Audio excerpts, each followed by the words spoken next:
Over the 25 years I have been working as a physiotherapist, I have had the immense privilege of working with children with all types of neurological difficulties and disorders. And I say privilege because there is no other word to describe it. These are children that I've been able to spend time with, to get to know and to love with all my heart. These are children whose stories should be told and a spotlight shone on their journeys. However, I don't often speak about it because it's hard not to put fear into the hearts of a pregnant person when discussing these things.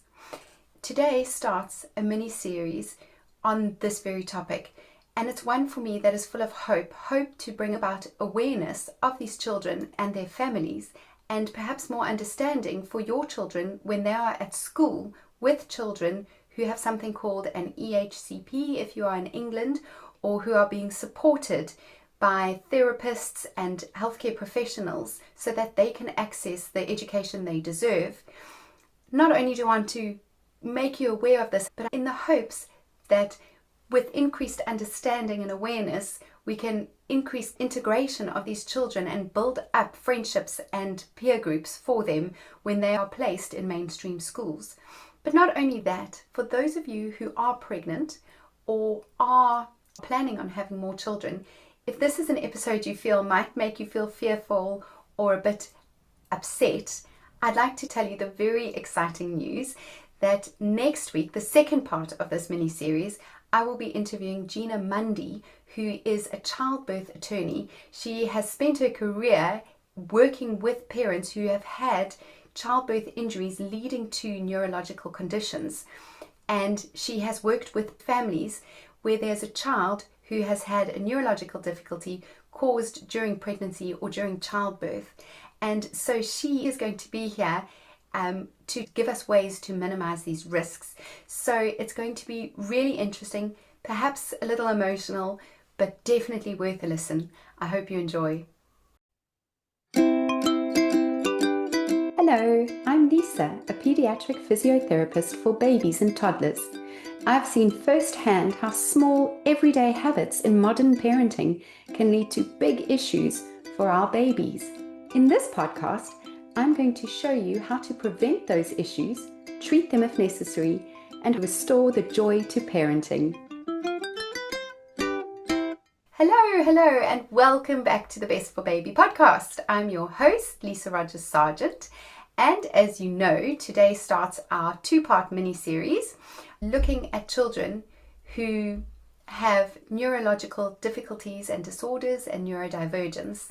And as I said, it's something I have chosen not to speak about on this podcast because I know I'm speaking to pregnant people and people with little babies, and it can make you really fearful. And I know that firsthand. And if you have been listening to this podcast, you will know that I'd been working as a pediatric physiotherapist for 20 years before I had my own child. And what I don't talk a lot about is the fact that for the last 15 years of my career, it's been very much baby orientated, and babies without major diagnoses, little things here and there that we can quite easily rectify a lot of the time. But before that, for the 10 years preceding that, nearly all of my work was with children with significant disability. And that is something that as pediatric physiotherapists, we tend to work the most with. And it wasn't just work. It was a passion. It was a love. And it was something I couldn't keep doing because as I got older, it was really, really physical and exhausting. And I had problems with my back and my hands. And so I purposely started to move towards children who were more able-bodied and smaller and less physically taxing on my body. But for most young pediatric physiotherapists, this is a huge part of their caseload and a huge part of their thoughts, their loves, their passions.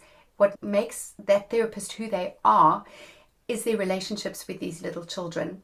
And so it's always felt a bit odd that I don't talk about that. It doesn't feel honest. It doesn't feel true when I'm focusing on slightly happier things and things that I can give you advice to so we can just correct it and help you. But I think it's a really essential part of who I am as a person and my experiences and my knowledge. And also, these little people I worked with are people, as I say, I have loved. You know, when children have neurological difficulties, you don't see them once or twice, you see them for years. And some physiotherapists will have seen children from the time they were born right through until they transition into adult services, because they need ongoing therapy. And in the 10 years preceding me working for myself, most of that time was spent working in one hospital. So I stayed there. So I did see children for years. And even when I started to work for myself, initially I did see a lot of children with, older children with neurological difficulties. And as I say, I've been doing it for 12 years. So some of the children I've seen for many, many years. And with these children, you're always working with the family. Because you are physical with them, you're moving them, you're helping them to crawl, you're helping them to stand, you're on the floor with them, you're lifting them. It's so close. The contact is close. The conversations are close. You become part of their family and they feel like part of your family. And so it is time that we speak about this, but also this is, after all, an educational podcast. So I want it to be something that is helpful for parents, full stop, and people who are expecting to have more children. And I think the second part of that will come more next week when we speak to Gina Mundy, who, as I said, this is her expert field. It is children who have sustained difficulties, who have sustained disability as a result of the childbirth process and pregnancies. And so we're going to look at minimizing risk there. But today I want to build awareness, and I want to explain to you, because particularly in this country we have a wonderful process called the Education Health Care Plan. And this is a plan that is statutory for children who have difficulties. It's all going to change soon, but at this stage this is the way it is. And in that plan, any healthcare professional who is involved with their child and their teachers come together and they create a plan of what that child needs in order to have access to their education. So if a child can't move effectively, they might need a special seat, they might need a standing frame, they might need a wheelchair, they might need physiotherapy in order to be able to access all the parts of the classroom and to participate in learning. And so that gets documented and put into this EHCP plan. Now, in this country, we always try to place children in schools that are appropriate for them, that can meet their needs and help them to get the best education they possibly can, but also have a peer group so that they can participate and they can have friends, because we know how important that is. So very often children might have one or two difficulties in the way they socialize, the way they see the world, as in the neurodivergent child, or a child has a movement difficulty, so their body doesn't move the way they want it to, but there's no problem with their cognition and understanding and learning. So very often these children are placed in mainstream schools where they could be in your child's class, and they might have a one-to-one support assistant helping them to access education.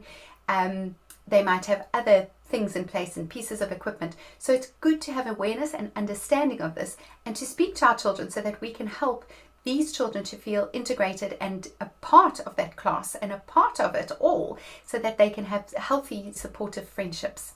Now, to start, just to kind of put it into categories almost so that I can explain a bit better, if we look at the neurodivergent side, this is children who have ADHD or autism, maybe dyslexia, these sorts of difficulties. And this can be a barrier to learning and a barrier to education. And so they will need one of these EHCP plans to help them access learning effectively. And usually these children need the input of occupational therapists and speech therapists, but less commonly will they need really intensive input from physiotherapists, because usually, even if there is a delay in attaining their milestones, so very often autistic children may walk very late, some of them significantly later than, I always talk about the hypermobile child or children with slight delays that may be walking at 2 years. These children might walk up to the age of 5 years perhaps, but once they walk, they can walk. Some of them might walk on time. And, some of them don't have very clear physical difficulties, but often they will have difficulties with stability, or they might walk with what we call foot slapping, or they might walk up on their toes, or they might, just walk slightly differently. And very often, a physiotherapist can come in and analyze any physical factors contributing to this and work on that. And usually, as physiotherapists, we work on the core. And so a block of physiotherapy to strengthen up that core usually helps things quite nicely. So as physios, we don't tend to do a huge amount of ongoing work with the neurodivergent child, although there may be cases where you do, because some are more physically affected than others. But certainly as a physiotherapist, I get involved with these children. I've worked with them, giving them therapy in the past, and now I work when the EHCP plan is being appealed by parents, when parents say, actually, my child needs more physiotherapy than has been put in this plan. This plan says the child only needs physiotherapy once a term. And actually, my child has been benefiting from having more regular physiotherapy, and so they appeal it. And then I come in and I assess the child, and I might say to the parents, actually, once a term is plenty for your child, and that's the end of my involvement. Or I come in and I say, actually, this child, definitely based on how they present, they need more input. So as physiotherapists, we also get involved in this EHCP appeal work, and sometimes that can go to tribunal, where we sit and we have a discussion, and there will be a physiotherapist who has, that I'm disagreeing with, and we discuss and we try and get to something that makes sense in the best interests of the child. And of course, this is for all specialties. So it'll be for the occupational therapists, the speech therapists, the teachers might be there, where they might be contesting the school placement, which place, where the child is going to be sent to school. So that's a big part of our work. EHCP appeal work and creating EHCPs in the first place and contributing to them. But traditionally in the private sector, it's appealing those EHCPs. And we also do this for children who have got clearer movement difficulties and movement disorders. But usually these children, it's more obvious that they need physiotherapy. So there's not so much appeal work being done. I don't do quite so much appeal work. I do more treatment of these children. Well, historically, when I was younger, more treatment of these children, and then I would contribute to making that plan for them and saying how much physiotherapy and what equipment they would need in order to, do their very best. So with these children, where movement is primarily the difficulty, that's more where physiotherapists are working hands-on and strengthening them and going through what difficulties do they have. Is it a little one and they can't yet sit or they can't yet crawl? Then those are our goals. If they are 2 years old, they're not yet standing, then we put them in a standing frame and we make sure they spend time standing so they can get all the good effects of weight bearing that they're not getting because they're not yet walking and standing themselves. And so we come in and we do therapy for whatever is missing that is a result of that movement disorder or that movement difficulty that the child may have. And when we look at those, there are lots of reasons for it. Children can be born with genetic conditions. There can be a number of other neurological conditions that cause these difficulties.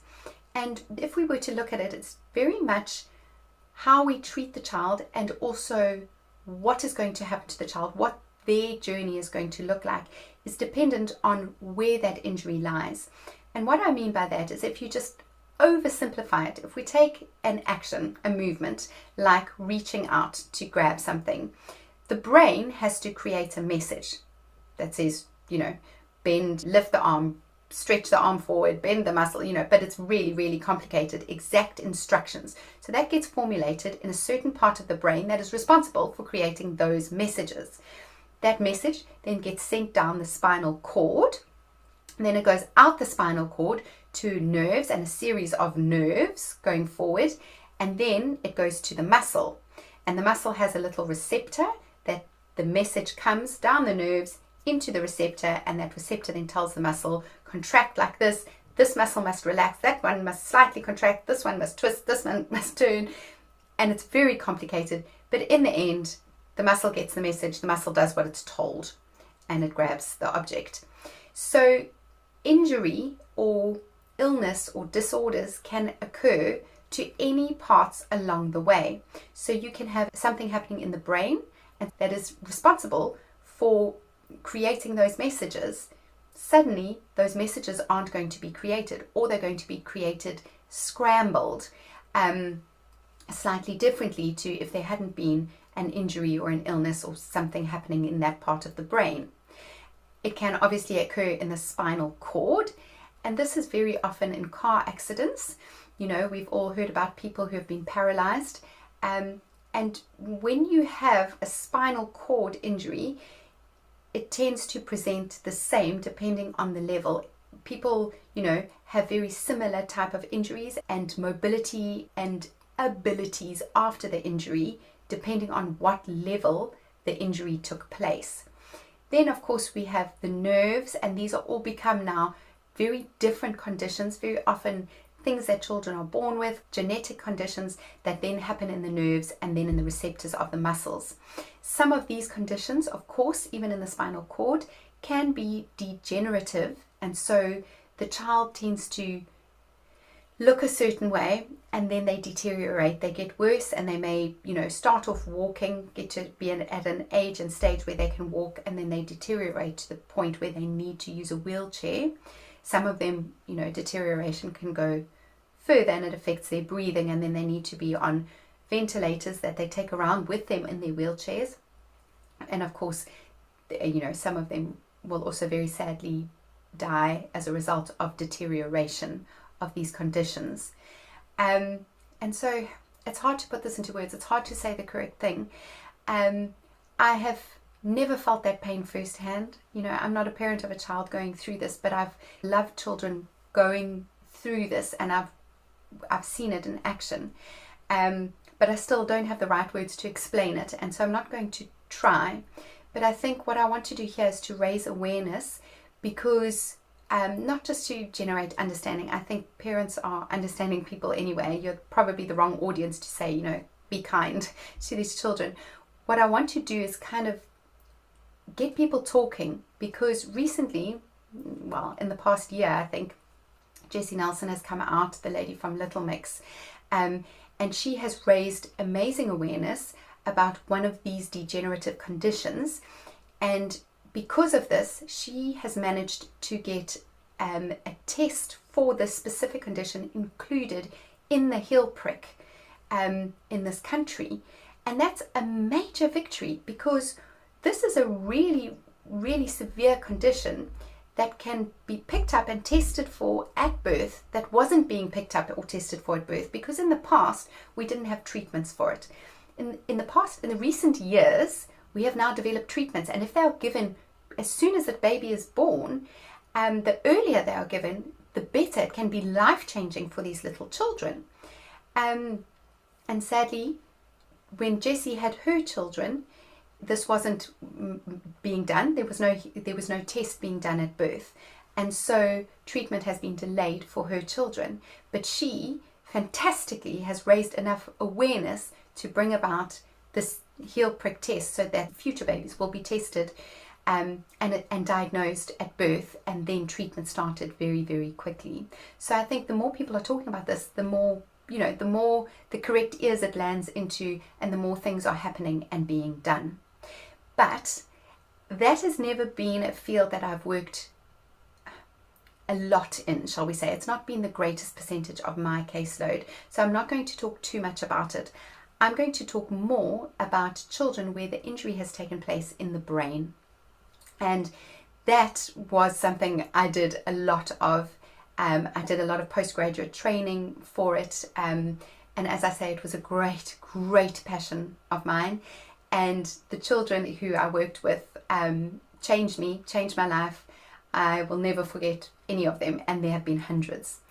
And so with brain injury, we look when it happens. So if it happens when the brain is still being developed, a baby can be born where that development has been arrested. So the brain hasn't developed as it should, it's underdeveloped, or it's developed differently for whatever reason.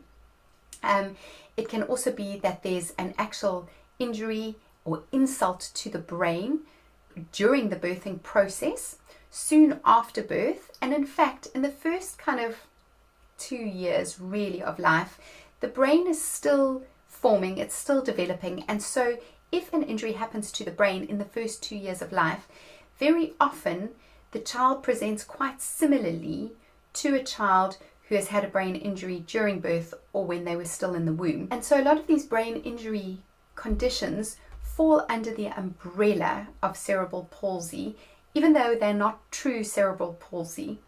And cerebral palsy is when we have a lack of oxygen coming to the brain, and it damages usually one type of matter inside the brain, and it causes a child to have difficulties with movement. Traditionally, it shouldn't have an effect on their understanding or learning. It's just the way they move. However, we know that the more profound the injury is, it can also affect the part of the brain that is responsible for learning and understanding. So we can have cognitive difficulties in these children too, in the more severely affected children. We also know children who have difficulty in moving will have their learning affected because they're not learning the same way as a child who is able-bodied and crawling, exploring, and babies learn through movement for the first years of life, and so that has a massive knock-on effect if they're not moving, even though the part of the brain responsible for learning and understanding has not been affected. So with cerebral palsy also, we tend to divide it into 5 levels, and they are descriptions of how a child presents. So if you have a child diagnosed at the age of between birth and 2 years, there are descriptors, and you can look on the 5 categories and see what is the child doing between birth and 2 years and where do they fit. They can do X, Y, and Z, therefore they are level 3. You can then look at the next chart, which will be 2 to 4 years, and predict what the child will be doing in that age. And so it goes on for each age range, and that kind of gives clarity for what you can work to. Children don't tend to move out of those categories, although I have seen it happen. So with cerebral palsy, it's kind of given us like a pathway and a way of understanding brain injuries in children and being able to work with them.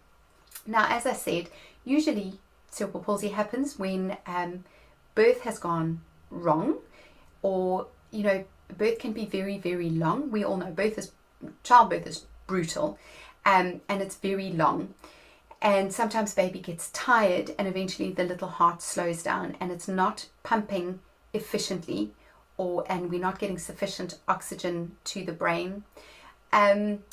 There are other reasons why oxygen isn't coming to the brain during or just before childbirth, and that can be like when the placenta fails, when it's no longer attached. We can also find that we talk about meconium, when a baby passes meconium, that should only happen once the baby is out, once the baby has been born. But meconium can be passed before the baby is born, often when a baby is distressed, so when labor is already very long and difficult. And then the baby inhales that into the lungs, and that sticky tar-like substance, which is basically, it's come out of the baby's gut, it's like their first poo is meconium. If that goes into the lungs, then we can find that when the baby comes out and they now need to be breathing and using their lungs aren't working in those first hours of life, and so they're not getting oxygen to the brain. And something else to be very aware of is actually during pregnancy, maternal infections can affect the development of the brain. And one I would like to talk about and make people aware of is something called CMV, cytomegalovirus. Now, this is a virus that is relatively meaningless in adults and little children. Adults, you don't even look like you have a virus. You don't look sick at all when you have it. And little toddlers and children can have it and might have a snotty nose, might have a bit of a temperature, or they might not have anything. The issue is, though, that we can shed the virus in our saliva and our urine. And so we have toddlers spreading the virus like wildly, because obviously they're always putting things in their mouth, and then they're at nursery and the little friend comes and picks it up and puts it in their mouth, and so it spreads. We have teachers changing nappies in nurseries and young children, And then we have obviously parents. That little toddler has now picked up CMV at home. Mum has no idea. The toddler doesn't seem ill, but mum is pregnant, and then mum contracts the virus when she changes her baby's nappy, or I mean, there's just so many ways a mother can get a virus from a child who has the virus in their saliva and their urine. And this particular virus, if it's caught during pregnancy, can cause quite profound brain damage and affect the way the brain then develops. And so this is also quite a common cause of children presenting with this cerebral palsy type presentation. And then we can also have spontaneous bleeds in the brain. We can have swelling happening in the brain. We've got ventricles inside our brains that are like little water balloons, I suppose, if you want to call it. And if they get too much water in there, if there's a blockage somewhere in one of the ducts connecting all of them, the fluid isn't being properly absorbed, and that can swell, and that can put pressure on the brain tissue surrounding those ventricles. You can have actual brain bleeds that I think I've said. There are so many reasons why we can have brain injury in the early stages. And then of course there's trauma like car accidents and falls and head injuries of any sort. And as I said, if it's in the first 2 or so years of life, these can lead to the cerebral palsy presentation. So just for me, from my personal experience, when I was pregnant with my daughter, I was treating a child who had a cerebral palsy type presentation due to the mother being infected with CMV while she was pregnant. And I treated the child in my home actually, and days later I found out I was pregnant and didn't think about it. I didn't put the connection there. And so a few months later, when I was going to review the child, I suddenly clicked. I probably shouldn't be seeing this child, but also I had already seen the child when I was already pregnant. And I got into quite a panic about it. And I was so lucky because I then phoned the hospital, and at that stage we had moved house. So I started off my pregnancy care with St. George's in London, and then I moved to Kingston Hospital, and both were amazing. I loved my experience at Kingston Hospital, I really did. But at this stage I was still with St. George's, and I phoned them and I told them, and they got, I feel like it was a virologist or a geneticist, I don't know, an immunologist, like a really clever consultant, to phone me. And I had recently had a blood test, and so they had my blood sample, and he tested it. And then he called me, and what he explained to me was that he had tested to see if I had been infected with the CMV whilst I was pregnant and treating the child, and he could see that had not happened, but he could see I had CMV antibodies in my blood that were old, and this was because I had been infected with CMV in the past.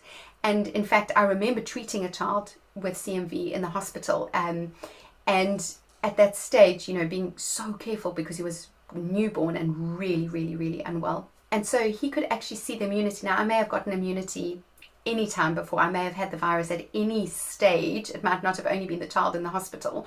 And I may have seen, in the course of my career, seeing children so much, I may have picked up immunity along the way. But he warned me. He said, look, it's not a forever immunity, but the fact is you did have these cells, you did have antibodies to the virus in your blood, so which is probably why you didn't contract it seeing that child.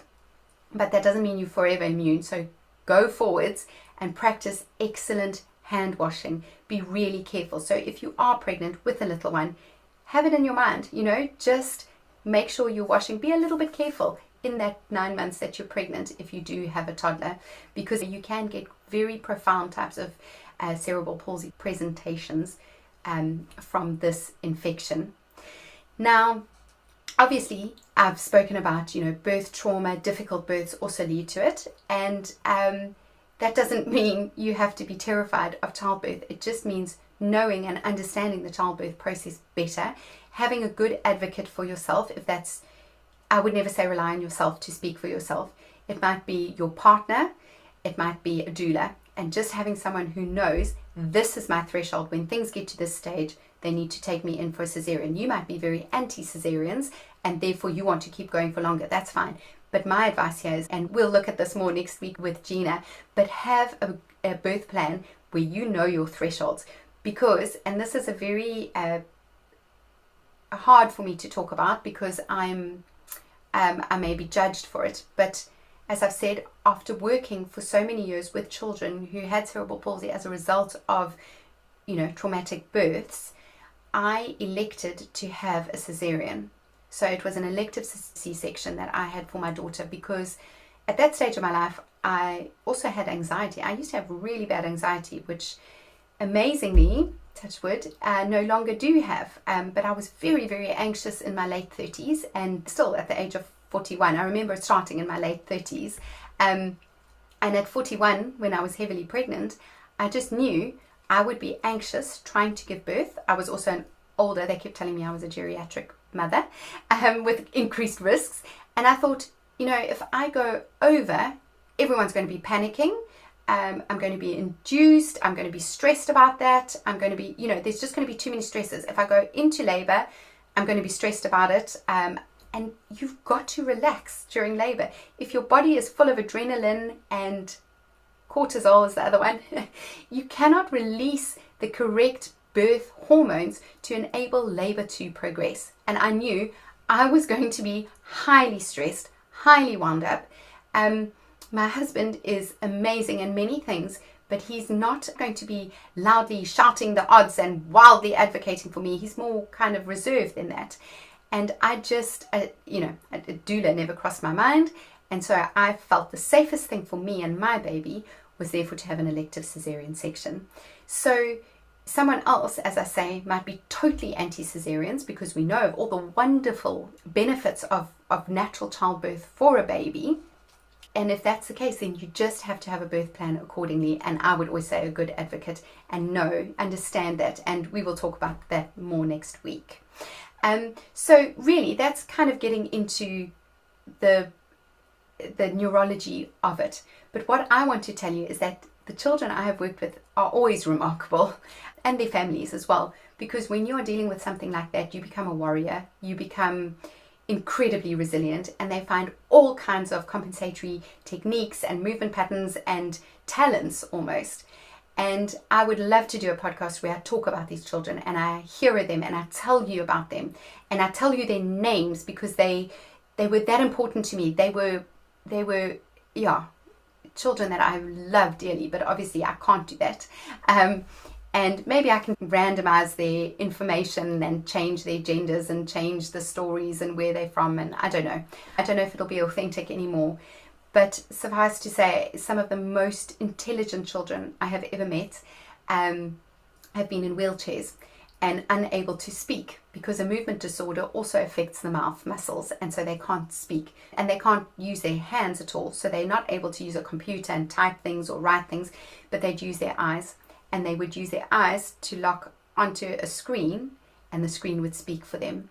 And they were highly intelligent children and remarkable characters. I'm seeing specific faces in my head when I talk about this.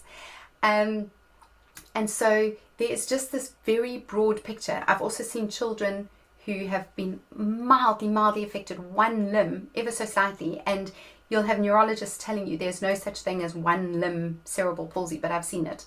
And then obviously children who are full body affected and totally reliant on carers for everything. And I think here the difficulty is, and this might touch some of you because you might have children who are a few months old, but when children are born, you don't always know that this is the case. If you've had a really risky, tricky labor, and baby has gone through things, or they've had scores that have shown at birth that perhaps something has happened, you will be on a high risk pathway. You will be monitored, you will be checked. Your baby might have something that is called an ultrasound scan that is done through the anterior fontanelle because that's still very wide and open, and you can scan through there and get a vague idea. And from that, they might then say you need to go on and have an MRI.